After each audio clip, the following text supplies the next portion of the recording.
want to find out today what happens if you jump rope for 30 minutes a day. Now, for nearly everybody sub to my channel, you guys know that I'm a big promoter of jump rope, and for obvious reasons. There are many benefits to jumping rope, so today we're going to break down what are the benefits for jumping 30 minutes a day. So the first and most obvious benefit is that you are going to get lean and you're going to lose body fat, and this is without changing anything. I have done many different types of cardio in the past, and I found that jump rope is one of the best ways to lose fat, especially if you're a beginner. And not only that, once you actually start to get good at jump rope, which surprisingly doesn't take you that long, you are going to be so focused on learning and mastering tricks that you're not even going to realize that you're burning calories. Unlike running, which for a lot of us, you're basically dreading every single minute. Now, some of you guys are trying to get shredded jumping rope. Now, you got to understand that if you're trying to do this, that 30 minutes alone is not enough. You have to make sure that your nutrition is on point. You got to make sure you're getting in enough protein, that you're in a caloric deficit, and of course, 30 minutes of jump rope on top of that will definitely help you out. Number 2, you are going to look better, feel younger, and have a lot more confidence. Since I've been jumping rope every single day, my energy levels have been through the roof. I look and feel better. And this is important because once you actually start to see results, you are going to be a lot more motivated to continue working out. Number 3, you are going to get sick a lot less. Now, I used to only lift weights in the past, and I did cardio every once in a while because honestly, I hated it. But since I changed that, I notice I get sick a lot less often. And when I do actually get sick, I don't stay sick for that long. I actually recover pretty quickly.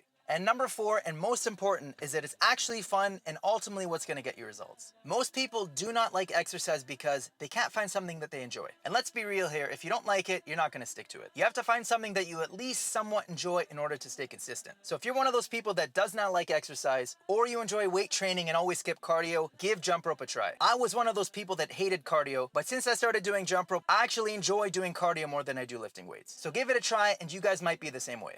If you guys know of any other benefits, definitely comment down below, and I will see you guys in the next video.